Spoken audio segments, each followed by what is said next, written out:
IFM News. IFM News. Sports.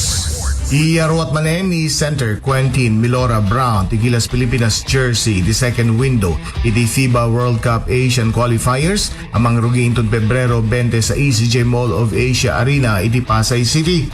Dito din nagbaling nga kumpirmasyon iti Samahang Basketball ng Pilipinas wenno SBP kalpasan iti panakisasarita ti asosasyon a kampo ni Milora Brown.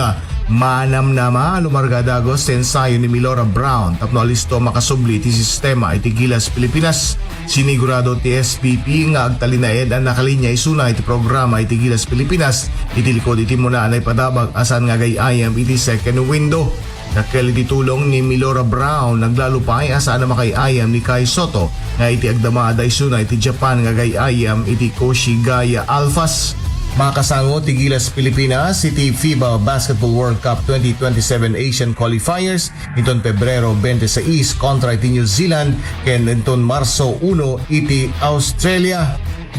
Para iti IFM Sports, dahil ni Idol Joey C. Tatak IFM.